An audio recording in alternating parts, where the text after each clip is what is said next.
Did you still read a lot about the Crusades? No, I have not read about the Crusades in years. Actually, that's a good question because now your question obliges me to to tell you more about maybe how my brain has changed, maybe how I've shifted a little bit, maybe I've read a lot of books on the Crusades. Okay, out of all the subjects that I read about, I probably read more out of all the out of all the subjects that I've researched and read about. I have probably read more books on the Crusades than on any other topic. Um, I read a lot of books on the Crusades, both modern and compilations of medieval texts. Um, I think I've read enough, to be honest with you, to the point where it's like, okay, what exactly is the point of reading more about it? Because we are in a time that is so different in comparison. Like, think about how different life was in the 1980s in comparison to now. Think about how different life was in the 1970s in comparison to now. Now, try to think how different life must have been in 1098 in comparison to now. Like, seriously, it's ridiculously different. I mean, that's an understatement. Um, I want to make sure I don't unplug this computer because that's happened before. So I don't read more about it. I don't see what the point is. The Catholic Church in the year 1098 was a different world in comparison to now. In those days, the Catholic Church could declare wars. It could start wars. It was like the president of the United States. Okay, it could summon the military. It could declare a state of emergency. It could declare a state of war. It could rile up people to go to war. And by rile up people, I don't mean that the Vatican was just recruiting peasants. I mean that the Vatican could recruit the most elite warriors of Europe to go to war. That's if people actually wanted to, and enough people did in those days. Um, but just think about the Vatican as it is now in comparison to then. I mean, it's so different. Oh my God, it's so different. Good grief, it's so freaking different. And you look at the Vatican in those days, it was, the Pope and the Council of Claremont convened convened a meeting, got all the bishops together, got all the cardinals together, got military officials, military elites from France together, said, okay, we're going to go to war against the Turks, against the evil, what do they call them, Saracens and the Mohammedans, and they're the Antichrist, and they're killing Christians and murdering people, and it's horrific. What are we going to do about this? We have to do something to protect our brethren in the East, which was a very noble cause. And some messed up things did happen in the Crusades. I mean, it is undeniable that civilians were murdered by Crusaders. Like, that is undeniable. It's in the text. It's in the firsthand accounts. Was that a part of the order of the Pope? No, but people went crazy, just like people today go crazy in war. And there were even innocent Middle Eastern Christians who were murdered by the French soldiers in the First Crusade. Um, there was discrimination that the French Catholics enacted against or imposed on the native Christian population in the Middle East. That's something that should be brought up when discussing the Crusades. For example, an Eastern Christian's witness was worth half of the witness of a Latin Christian in court. Is that discrimination? Absolutely. Was it right? I don't think it was right. I don't know about you, but I don't think that was just. I think that if we are going to be universal, we should be universal. And saying that someone's witness is worth half of that of a Roman Catholic, I think that's ridiculous. And compare the Vatican then to now. Now it's, well, we have to be friendly with Sodom. Well,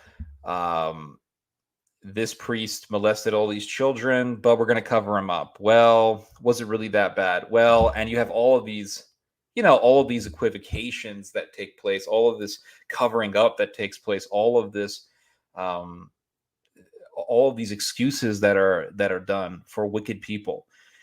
I mean, compare the Vatican now to then. I mean, in those days, it was like a serious institution. And nowadays, the Vatican, I don't know how people can take the Vatican seriously anymore. I really don't. And that's not the fault of Catholicism, but it's definitely the fault of the institution itself.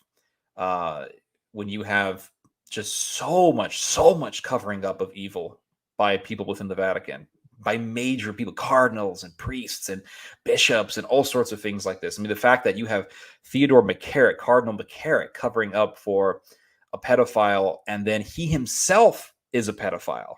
And now he's going to be seeing justice in court, even though he's in his 90s. It don't matter. He has to see justice. I mean, the differences between the Vatican now and then are it's like different universes almost. And with that said, with this real parallel, but with this real comparison in mind, I just don't really have the willpower to read about the Crusades. I, honest to God, don't. I don't have the willpower to read about it because I know that once I open up a book on the Crusades and I start reading on the Crusades, what's going to happen? I'm going to be thinking, okay, well, this is gone. This is a thing of the past. This doesn't happen anymore. The Vatican has no authority like this today. What's the point of even reading about this? Now, if the Vatican did have such power today and it wasn't a den of predators, then I would have interest in reading about the Crusades because I would then have hope that the Vatican would maybe revive itself as a political power. The Vatican would revive itself as a power for justice and wellness and the cause of combating evil. I don't see that. It's like people who read about it's like people who read about 18th century America. All right, people who read about 18th century America, most of the time these people are kind of LARPish. They're kind of LARPy. And what I mean by that is that they live in this fantasy land of 18th century America being this place of righteousness and Christianity. And to a certain extent, yeah, it was very Christian.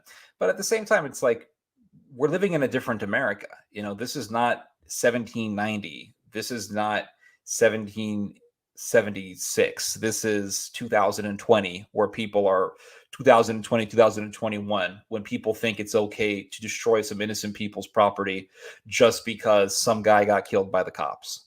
That's the time we're living in now. So to me, it's like, what's the point of reading about 18th century America? Unless, of course, I want to read about the Enlightenment and I want to read about maybe on how the insidious teachings of liberalism are rooted in the American experience and they have some kind of reflection to how America is today. Yeah, if you want to talk about that type of discourse, I'm all for it. But to sit there and read about how great 18th century America was, it's kind of like looking into the past and trying to see if the grass is greener on the other side.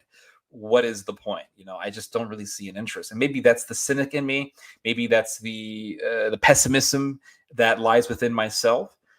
But that's just how I feel. That's just the reality of it. You know, it's like people who want to read about the Middle East before Islam. Oh, let's talk about now. If you want to, now I have read about the pre-Islamic Middle East, but only with the interest of reading about the Sumerian civilization and how it was in those days, because I find that stuff super fascinating because I read the Bible, and in the Old Testament, when you're reading about the Old Testament, you're reading about ancient Middle Eastern civilization. So I want to learn more about that time period.